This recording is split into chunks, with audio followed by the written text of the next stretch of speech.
Welcome to the Chronically Healthy Life Show. When you hear the word chronically, do you automatically associate it with chronic disease?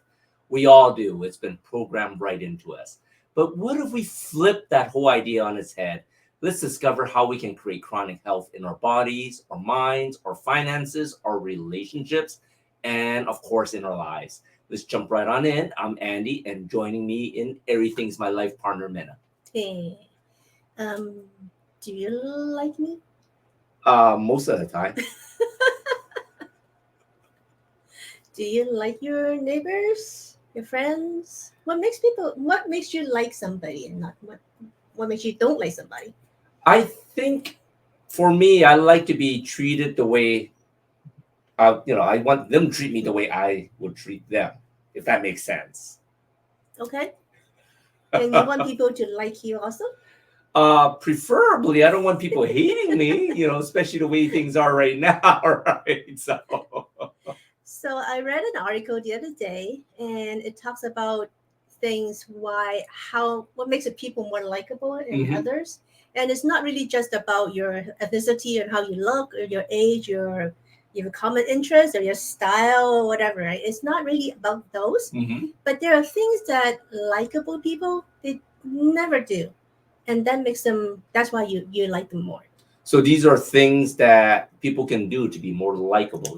If you want to be liked, Okay, let's don't start. do these things. Let's hear it. Let's hear it. So number one is the likable people, they don't blame. Okay. They always take responsibility. And if something went wrong, they're responsible. They don't, point fingers. And that's why they're likable. The second one, which is interesting, as this is the first time I'm seeing this, they don't control. So even if you are Like the big boss, the big boss, the big celebrity, the big person in the house, the one making all the money, the mom, the right? dad, the Yeah. grandparents, they always think that you can control your kids or your students or your people to report to you. But the only real person you can control is yourself. So when you trying to control somebody else, nobody likes it. That makes sense. That makes sense. The next one, this one's always interesting. Our guest is going to be from California, so I hope she doesn't get offended. But we are from San Francisco. And the next one is they don't try to impress.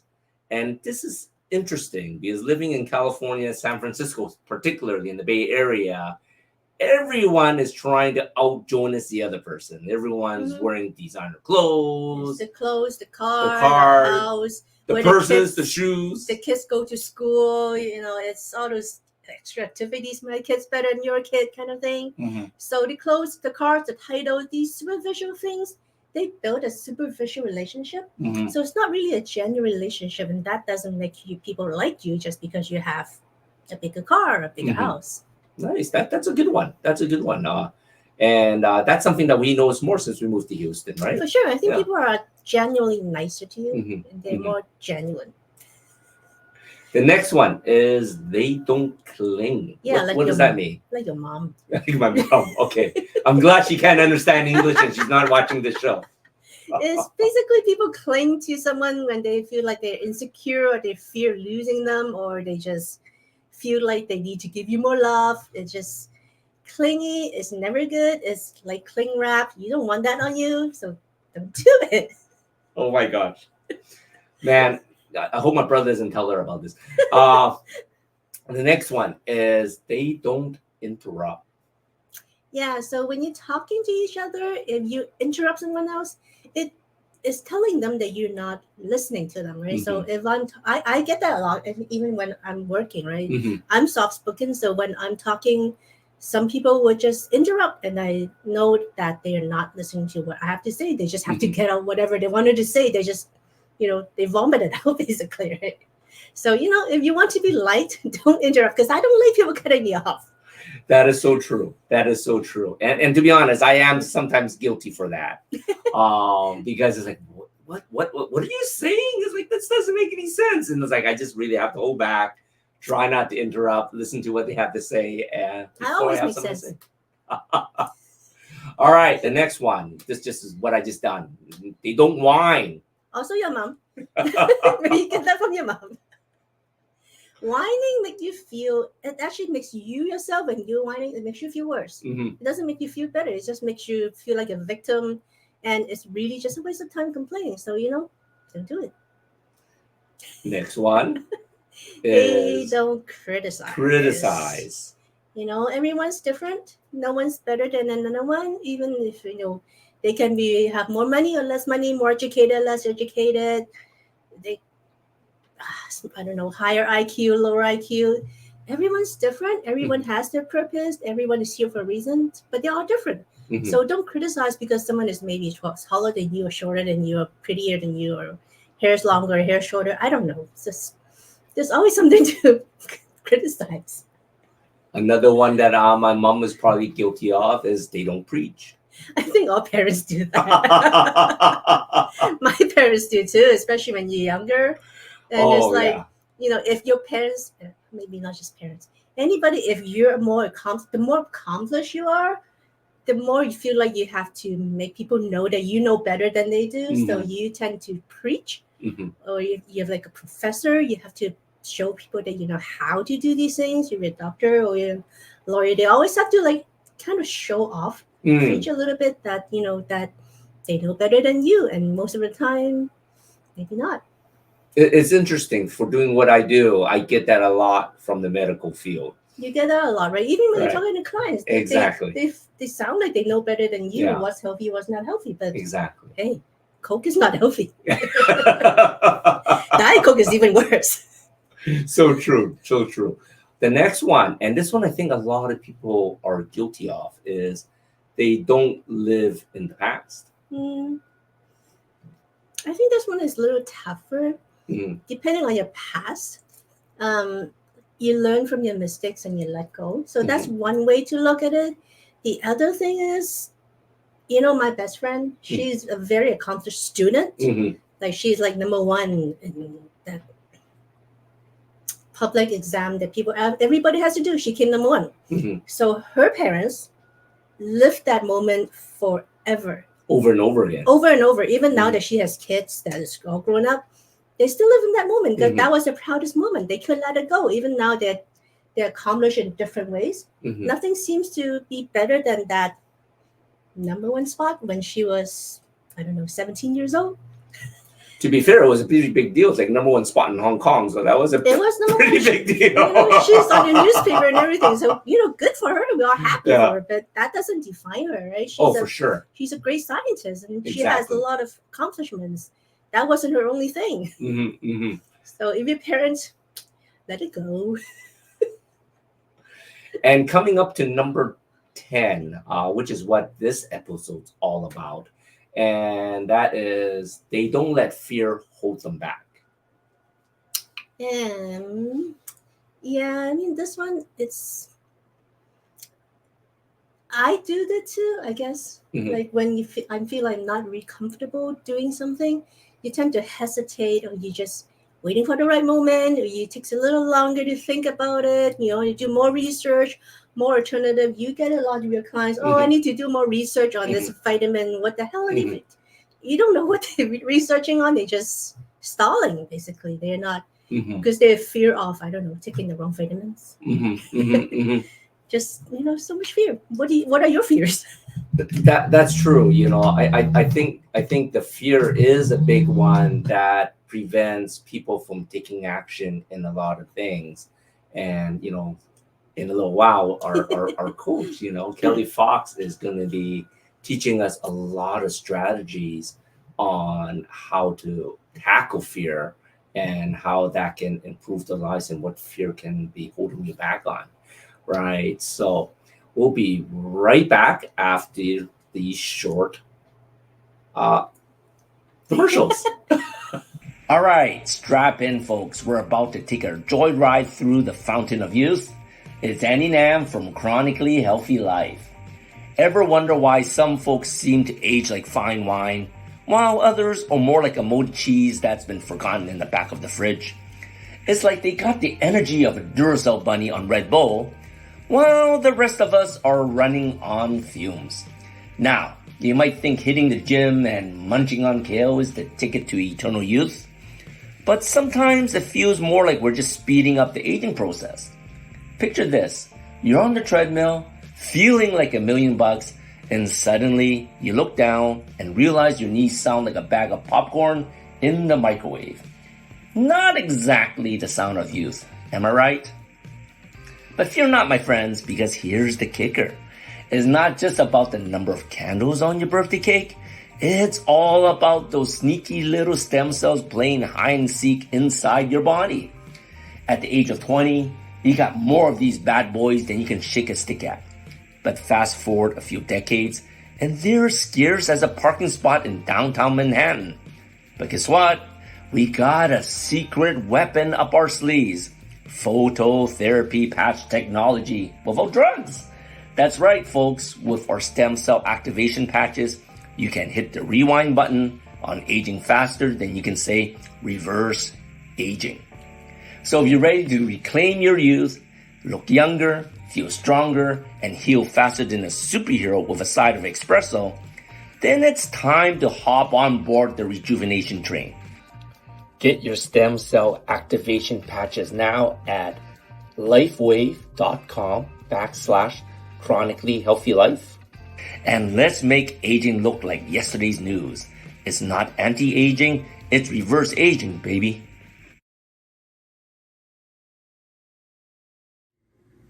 Hi everyone, it's Andy from Chronically Healthy Life, and continuing on our Bio-hacking Series, Inflame-geddon. Last episode, we talked about cold plunge therapy.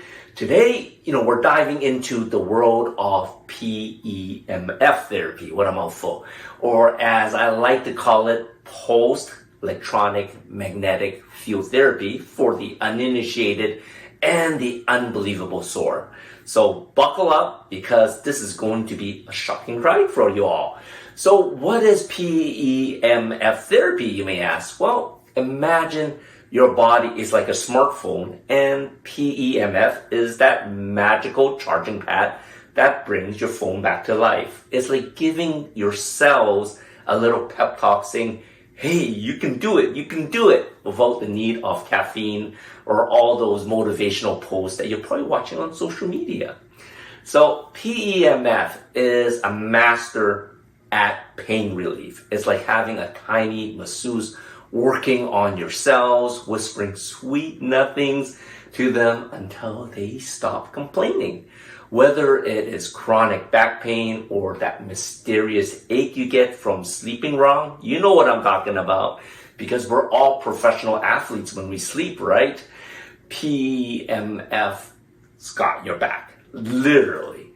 So next, we're going to talk about inflammation, because this is what it's all about. If your body's a party, inflammation is that one guest who just won't leave, right? PEMF therapy is like the bouncer that kindly shows the inflammation out the door. It reduces swelling and makes sure your cells are back to the regular happy cells, ready to party again without any drama. So PEMF is also a construction crew for your bones. So if you got a fracture, you hurt yourself through sports, no worries. PEMF therapy will have your bones knitting faster than you can say osteoblasts. It's like having a little Bob the Builder inside you, ching, ching, ching, ching, ching, ching, fixing things up and making sure everything is structurally sound. And for those of you who feel like our brains are running on dial-up rather than on fiber, PEMF therapy can help with mental clarity. It's like upgrading your brain's Wi-Fi signal, making sure those neurons are firing on all cylinders. Say goodbye to brain fog and hello to genius level ideas, or at least the ability to remember where you left your keys. Finally, I usually do my PEMF therapy at night. It helps regulate your sleep patterns, making sure you get the rest you need. It's like a lullaby for your brain, ensuring you wake up refreshed and ready to take on the day, or at least ready to hit the snooze button one more time, right?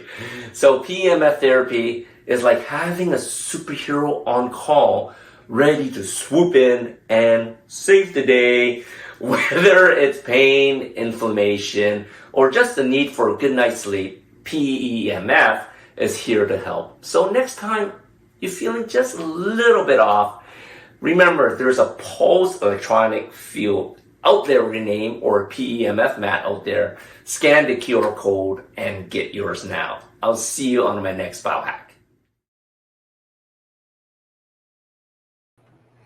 Welcome back to the Chronically Healthy Life Show. We have such an amazing guest joining us today. Hi, Kelly. How are you? Hello. Hello, I'm good. Thank you. I did that QR code. I'm going to be looking at that PMF, Matt. That sounds awesome. That is so great. So let me introduce you to Kelly. So Kelly Fox is an advanced certified fearless living coach and certified fearless living trainer with the Fearless Living Institute. Wow, that's a mouthful. She empowers women to break free from their comfort zones and transform into confident, purpose-driven rock stars. She's a dedicated mom of 6. She's married since 2001. Kelly works alongside her mother, Terry Sire. Is that correct? Am I saying your mom's name correct? It's there. Sarah. Okay, I'm so sorry. She's also a fearless living coach, and together they have hosted the internationally popular podcast Fearless Generations for the past 9 years. And they have led multiple workshops and a group program, witnessing incredible transformations.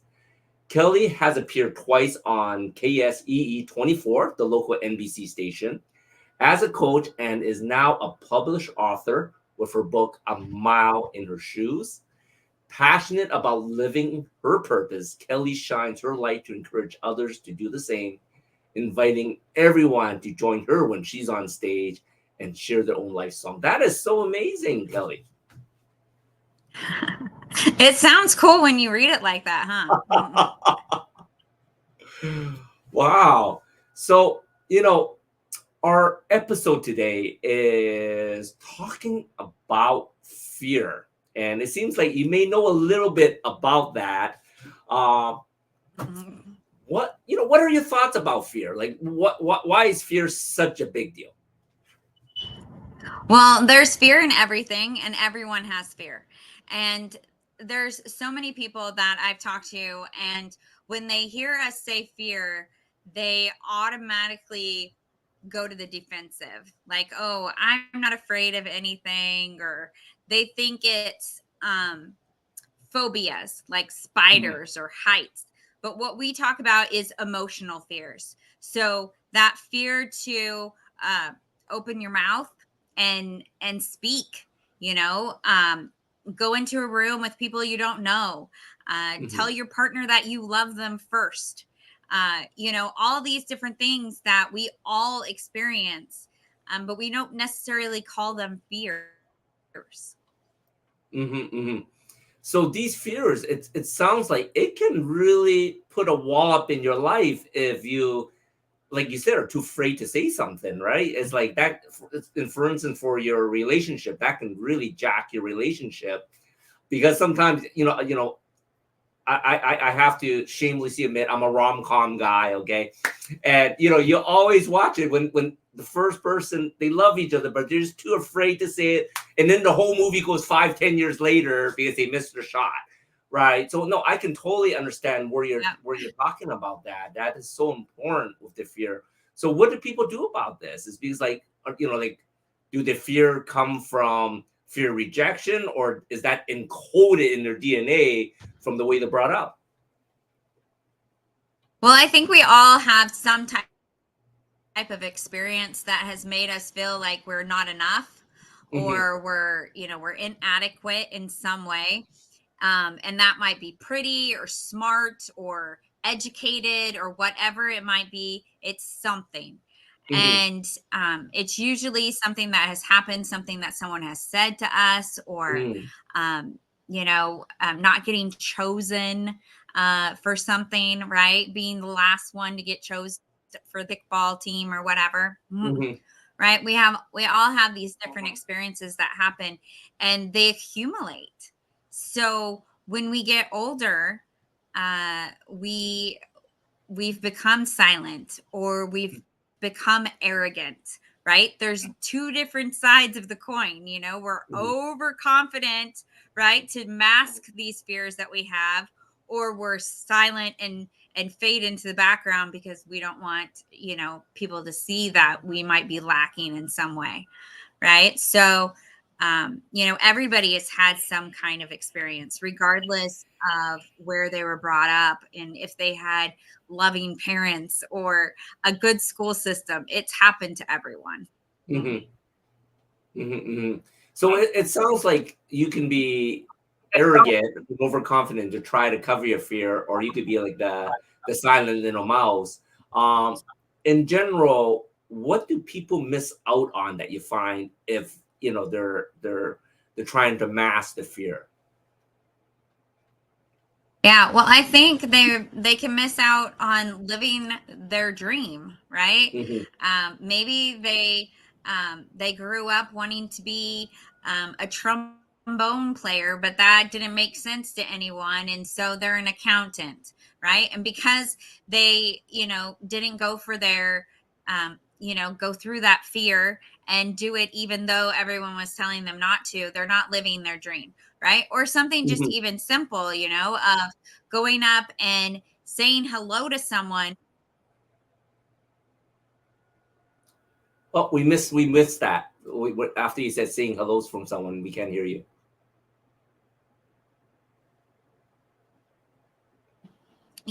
By avoiding to go say hello to someone, you might Mm-hmm. miss out on having a really good friend. Mm. So there's all types of missed opportunities that we have if we're not willing to step out of our comfort zone and do something that's a little scary. Mm. That's interesting. So basically, if you have fear in regards with me, maybe talking to someone or doing an opportunity, you're not taking certain risks that can actually improve your life then. Yeah. Mm. Yeah. Right. Yeah.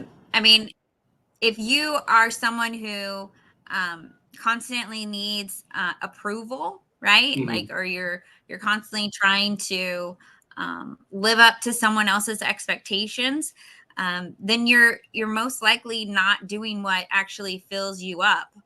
What you're passionate about, what makes you want to get up out of bed and be a part of it, right? Because you're too Mm-hmm. worried about what others are thinking or what others want from you. So do people know what they fear? I'm just very curious, right? Because even for me is like I have a lot. You talk about spiders. I hate spiders. Okay, but that's a different type of fear altogether, obviously. But do are people aware of the fears that are holding them back, and how do they, how do they, how would you work with them to determine what fears are holding them back? I guess would be the question I like to know. Yeah, I think that some fears are obvious Okay. to us because they continue to come up and we continue to avoid them, right? Okay. Hmm. So, someone who has like a commitment phobia, right? Like they go on 3 dates and then they're out, right? That's something that's obvious. You see it. Hmm. But then there's other things that our fear doesn't want us to see, right? Our fear can Mm, be very tricky. Its job is to keep us safe.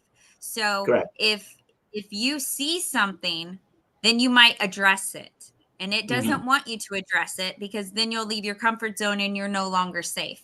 So there's a lot of fears that kind of hide under the surface and aren't obvious to us. They might be obvious to others, but they're not obvious to us. Hmm. And so we don't see them and we don't work on them.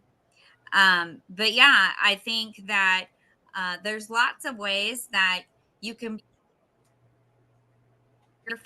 your fears are, and it's Hmm. usually just by asking questions in a way that you may haven't heard them before, and it gets you thinking in a new way. It shifts your perception of a situation, or it um allows you to see something in a new way that you hadn't before, and then your mind continues to work that way. We also have tools at the Fearless Living Institute called the Wheel of Fear and the Wheel of Freedom, and it teaches you how you specifically get triggered, what you do when you get triggered, and how you continue to move on that wheel of fear. And then it shows you what you need to do to get yourself off that wheel of fear and start moving towards what we call freedom. And so what you can do to get moving the opposite direction towards a freedom-based life instead of a fear-based life. So there are specific tools out there that people can access to find out what their specific fears are. But really, it starts with awareness, just becoming really aware of what we're doing and what we're not doing. Okay.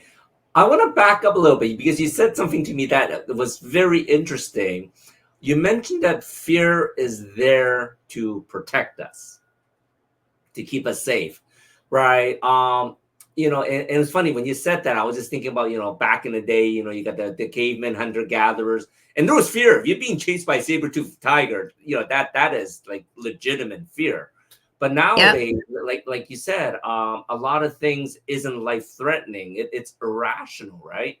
And yet, is it because of fear of getting your feelings hurt? And once again, this just comes back to things that, almost like you said, your wheel of fear, like you're in this bad habit thinking that if this happens, this is probably going to happen again.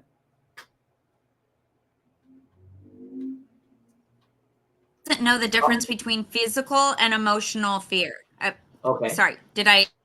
Yeah, you cut out again? just a split second. Fear doesn't know the difference between. Yeah, fear doesn't know the difference between a physical fear and an emotional fear. It just knows that it doesn't like it, right? It also doesn't know that you're no longer 3 and you don't have the skills to deal with a situation, right? It doesn't know that you've grown and you've gained tools. It doesn't know that this is a different situation or a different person, right? It just senses that this is an unsafe situation. So it could be a snake that you're walking by on the path, or it could be a stick. It doesn't care. It's going to turn your adrenaline on and you're going to get out of there. Right? So yeah, it does. I like to compare fear to a helicopter mom. I'm a mom, so that's the analogy that I have, right? It's that hovering mom that doesn't want anything to happen to her kid, right? But we know people like that, right? They have like no life skills because their mom has just always hovered over them and always kept them from anything, experiencing anything, right? That they could then learn from and grow from, right? So, but that's what fear does. It loves us so much that it doesn't want anything to happen to us. It wants us to stay safe in our comfort zone, even if our comfort zone is not comfortable, even if our comfort zone is not the life that we really want to be living, even if our comfort zone is suffocating, it's safe. And that's what it wants. So, because we have fear to stay in that safety, it's like we see anything walking outside that safety zone as a risk, obviously, right? It's like, and I guess for most people, it's like, is that risk worth that reward, right? Because as an entrepreneur, a lot of the stuff that me and Min have done, people think we're crazy, right? But we always say, look, the bigger the risk, the bigger the reward, right? So we always say, we see the fear, we're going to face it anyway, and see what we learn from it. But like you said, I think a lot of people, they get stuck in that wheel of fear, right? So like, how do you help people start taking a little bit more risk so they can let some of that fear go? Yeah. So we have this tool called Stretch, Risk, Okay. Die. And it's one of my favorite ones because you can use it in so many different ways. Okay. But the way that I'm going to tell you about it is you give me a goal. Okay. You tell me 3 things that you need to do to achieve that goal. And then we place them on this diagram. And it kind of looks like a bullseye, right? So in the middle is your comfort zone. One ring out is called your stretch zone. Now, your stretch zone is something you've done before, but you haven't done in a while. Maybe you went to the gym all the time, but you haven't gone for 5 years. Okay, so that's a stretch. A risk is one ring out. That's something that you haven't done before. You don't know if you'll be successful. You don't know maybe even how to do it. You'll have to ask for help for some people, right? And then one step out of that is the die zone. And those are those things that you feel like if you had to do them, you would die. Okay. Right? Those things that are so far out of your comfort zone that you can't even contemplate how you would be able to do it or how you would get there or anything, right? So we start off with stretches. Now, you gave me those 3 things you had to do to achieve your goal. Where are they on that diagram? Are they in your stretch zone? Are they in your risk zone? Are they in the die zone? And then we look at them and we break them down into even smaller steps. So eventually a risk can be broken down into several stretches. Well, a stretch isn't as scary because you've done it before, right? You've done it once, so you can kind of convince yourself you can do it again, right? It's not as hard to convince yourself to do it or to convince your fear that you can do it, right? So you start doing those little stretches that take you out closer to that stretch zone. And by the time, to the risk zone, by the time you're at the risk, it's not really a risk anymore. It's more of a stretch because you've taken those little steps towards it. And then, so those risks move in, the comfort zone expands, right? And once was a stretch is now in your comfort zone again. What was a risk is now a stretch. What was in your die zone is now in your risk zone. And now your die zone is just imagining something even bigger than you could before. You can see further out. And so as you continue to take those stretches, your comfort zone expands.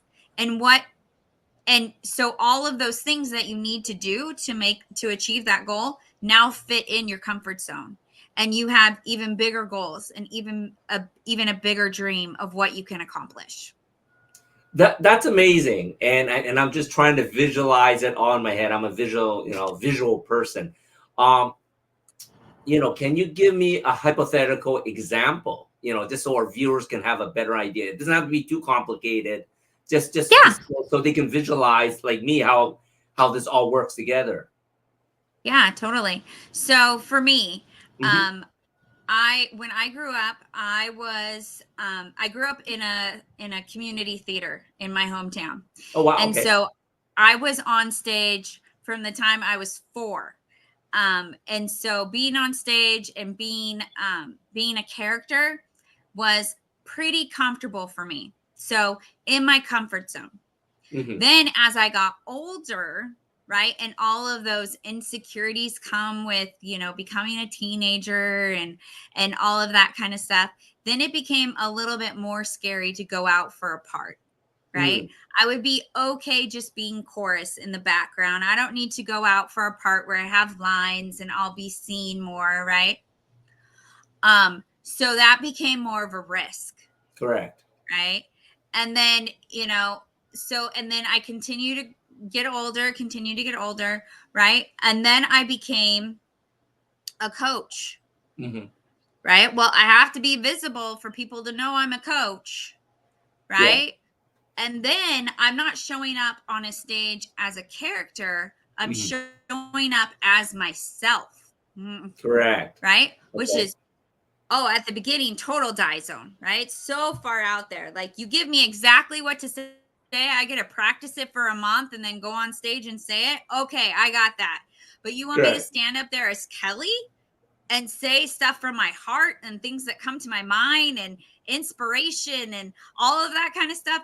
Oh, heck no. Right? So I started taking little steps. I could do a Facebook Live. Right? I don't know if anybody's watching. I can't see anybody's reaction. Okay. So I do a Facebook Live. Then I speak at a small, in a small group, right? Of people I know. Then I speak in a small group of people I don't know. right? So I take these little stretches, which at first could have been dies or could have been risks, but I broke them down into little bits and pieces. And then I belong to this woman connection networking group, and every year we have a convention. Okay, there's 400 women at this convention. Most of them I do not know. And Terry, my partner, my mom, and I emceed the whole weekend. Wow. So we were on stage ourselves, bantering back and forth as mom and daughter. I wore a hot pink suit. I was very visible, right? So if you would have asked me to do that when I first started out, there is no way I could have done that. There's no way I even would have saw myself doing that, right? But as I inched out of my comfort zone and expanded it, those things way out there in my die zone became closer and closer, so that when we auditioned to be MCs, we were excited. We were ready. We were on point, right? On stage. So now something like that would be out of my comfort zone and into my risk zone would be a bigger event, right? Speaking at a bigger event would be out there. And so what are those stretches that I can take? What are those, risks that I can take that get me into that opportunity to have a much larger audience? That's actually a very good example. Thank you for that. And, I can totally see how that can apply to many aspects in life, not just for your career. That can apply even for relationships per se, right? Just say, if I wanted to be a better husband, I think I'm the best husband already out there. And, that's because I'm saying that because Minna's not beside me, but it's like, you say you want to be a better husband, and then you have these things that you need to do that is classified as a better husband. I think that's a stretch. I'm not going to throw out the garbage. You want me to wash the dishes? Good luck. By the way, I do wash them and I do throw out the garbage, but I'm just using that as some stretch goals for people. So you would just have to just slowly do each thing before it so becomes comfortable. Then it's also doing a little bit about changing habits too, then, right? Yeah, but it's also having a conversation, right? And not assuming that Minna has those expectations of you, right? Right. She might have different expectations of you. So the first step is having that conversation and saying, is this something that would support you, right? Is this something that would this be a way that I can show my love for you, right? She might want you to cook dinner. Or she might want you to, call her mom every weekend. Who knows, right? We all have different expectations of what a relationship looks like, right? And we all have different ways that we want to be loved. So the first thing would be to have the conversation, and that can be the scariest part. Yes, right? For sure, I can see that. Inching up to that could be asking questions, right? Just like one question, or watching. You said you're a rom-com fan. What is her favorite rom-com?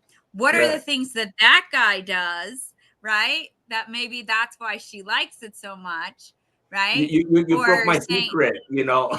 That's the reason I watch them. Right? So there's little steps that you can take to get yourself closer to having that conversation. If you're a couple that talks all the time, that might not be something scary for you. So it's then it would be, okay, she wants these things from me. Can I give those? Can I provide those things? Or can we compromise on what I can give and what she wants? Right? So there's different aspects of inching towards that desire of wanting to be a better husband. You have to know what that means. What does that mean to you, and what does that mean to your partner, right? Correct. I love that, because like most people would just Google what's a good husband, and start going down You that can list. do that too. That could be a stretch, or that Right, might but be like in your you said, comfort zone. it may be all the wrong things if you're not talking with your significant other. That is Yeah. great. That is great. One of the things that I was just talking to another life coach recently, and she was saying with everything that's happened in the last 3-4 years, there's a lot of people that got isolated from friends and family, and it put them for a wall up. I see it in a lot of children, right? Because growing up, we're always with our friends and everything. Now all of a sudden you don't get to play with your friends, right? And now you're going Yeah. back to school. It's like, wow, like what do I do with these people, right? Yeah. So, what are your thoughts on how important a social circle is? Oh, a support team is essential. Hmm. Not everyone is going to play the same role in your Hmm. life. You have your cheerleaders, those people that cheer you on, that have your back, that encourage you to take risks, right? They're your friends that you can call up and they tell you, hey, you're amazing, you can do this, right? Hmm. But then you have people that are voices of experience, right? They've Hmm. been there, they've done this thing that you're looking at. They can kind of give you the ins and out. You have those who are like maybe legal advice or medical advice, right? Hmm. That's on your team. They're going to educate you in ways that you can't get education from in other, from your, you don't want to go to your best friend necessarily for legal advice unless your best friend is a lawyer, right? Right, So, right. and then there's what we call personal partners. Hmm. I said that wrong. But anyways, it's your partner, right? Okay. Like, so that might be your actual, like your romantic partner, or it might Hmm. be a business partner, but it's someone that you're equally linked to for the same goals. Like you're both equally invested in achieving the same thing, Hmm. right? So not everybody on your support team is going to be at the same level. You want to think of it as a pyramid or whatnot. You're Hmm. not going to have a whole lot of those partner type support people, right? You're going to have like one or two. And then you got one doctor, you got maybe a couple specialists, so you Right. have a few more there. Legal advice or people that are just very trusted that you can go to ask questions. You have maybe a few of those.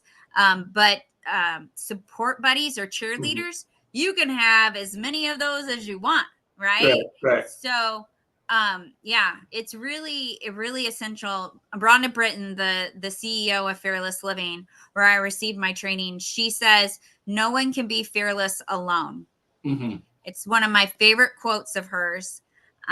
We didn't come to this earth alone, right? We Hmm. came in families. And maybe that family we were born into.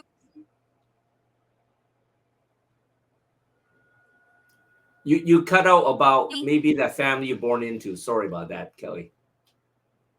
Oh, I'm sorry. Okay. So, maybe that family we were born into isn't the supportive family that, we wanted, but Mm. we can create one.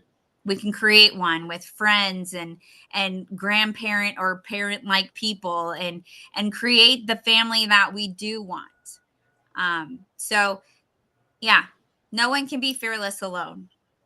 That's good that I got you to repeat that, because I was gonna say is like not everyone as your friends and as your family is going to be your cheerleaders, right? And a lot of times if you are facing your fears, you're taking these risks. These are risks that your family or friends probably didn't take, and now they think that you are an outlier.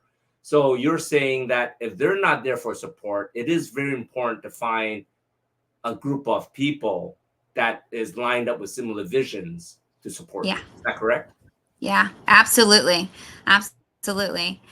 And a lot of the time, our families mean well or our friends mean well, right? But they're Mhm. projecting their fears onto us, Correct. right? So there might be a friend that you can talk about with, about finances or budgeting or all of that kind of stuff. Like they're there, they can be, your support buddy there. But when you talk about relationships, they're not the right person, right? So Correct. you have multiple people because you can't just have one. You can't just go to one person for everything. You need to spread it around. Correct. So let me ask you this as we getting close to the end of our summit, because I would like to know this too. So if you wanted to expand your, say, your support group, and the people that you currently are hanging out with aren't the people that is lining up with your visions, what's the best way for them to break out that fear? Because it's still fear to meet new people, obviously, right? Yeah, it is. So ways that I have is networking. Yeah. And that is very scary. So Yes.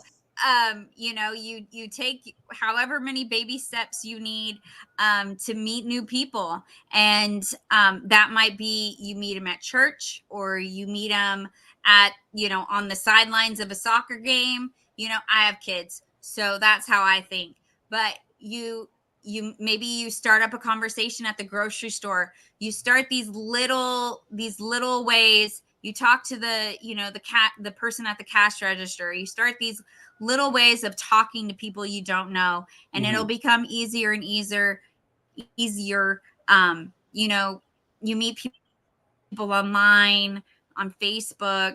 You have connects. You do all these little baby steps until you can engage in a new community of people.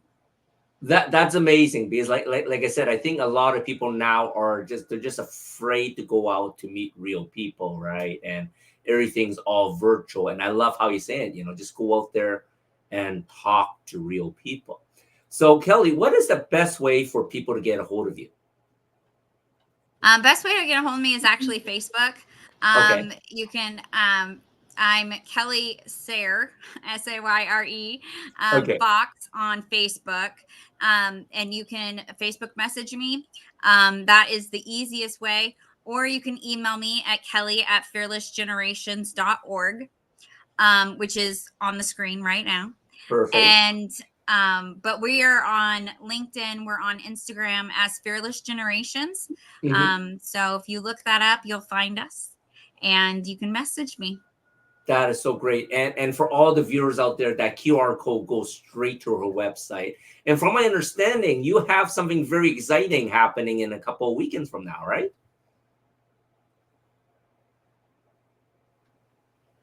Oh, we can't hear you. Sorry. We have on the fourth Saturday.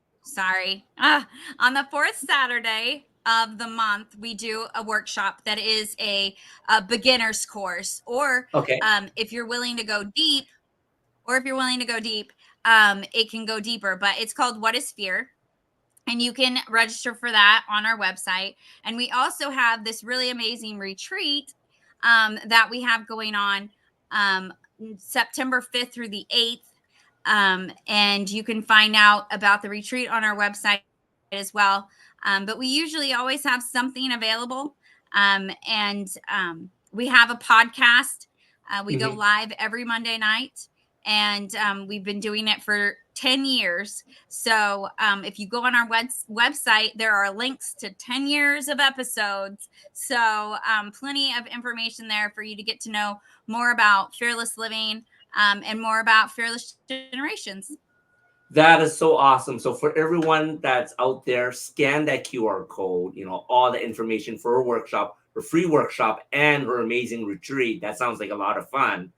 Is on her website, and your podcast links are on your website too, then I imagine. Yes, they are.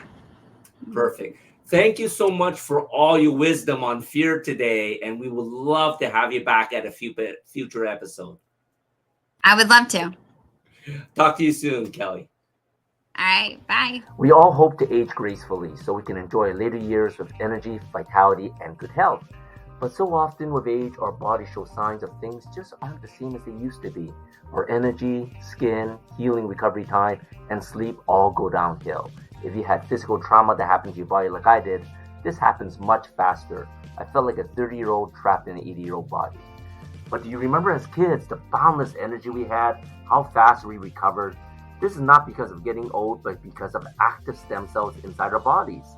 These are the cells that can generate and regenerate all the cells and structures in the human body. They are the building blocks of our organs, tissues, blood, and immune system. They also serve as an innate repair system everywhere inside the body. But as we get older, stem cell activity slows down, become less effective in repairing damage, and decline. By the age of 20, we only have 1 billion stem cells left. By 30, they decline by 60%. By 50, they decline by 75%. 60 by 90%. And by 80, we're lucky to have 50 million active stem cells.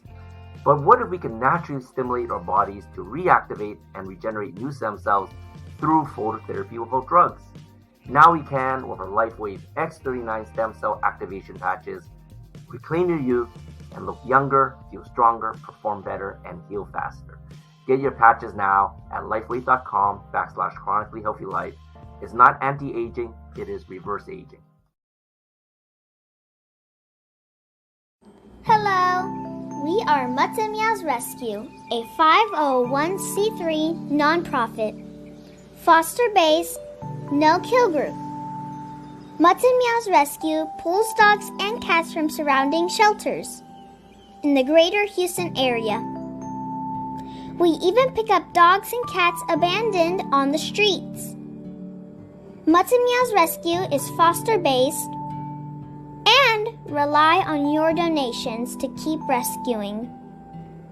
To know more about us is to know more about our furry friends and help them find their forever homes. Come visit us at Mutts and Meows Rescue on Facebook today and decide how you can make a difference.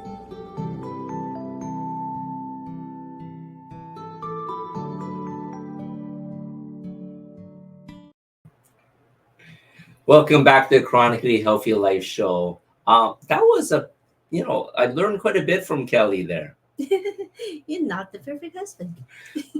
I thought it was anyway. I have to ask questions. What's that all about?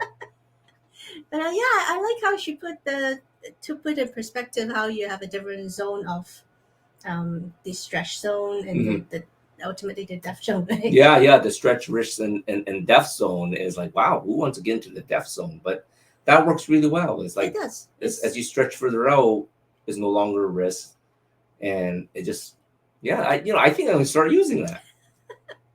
Good for you. So, who do we have next week? So next week we have Jeff Pearson, and with invisible conditions. And I'm not going to even talk about what that means. You guys are going to have to watch the show to figure it out. But I met him recently. I was actually a guest on his show. And, he's got a really good mission. I really love his mission. And it's going to be a very interesting guest for sure. Great. So join us here every Friday at 7 p.m. CST. You can watch past episodes at watch.e360tv.com. in the Vitality TV network. We're live every 7 o'clock Fridays. And of course, you can watch us on YouTube channel, past episodes at Chronically Healthy Life. And if you'd like to learn a little more about what we do or how we can help you live a chronic healthy life, visit our website at chronicallyhealthylife.com. And if you have any comments about our show, any questions, suggestions, give us your comments on our Facebook page, chronicallyhealthylife.com, or you can just email us at anything@chronicallyhealthylife.com. We'll see you next week.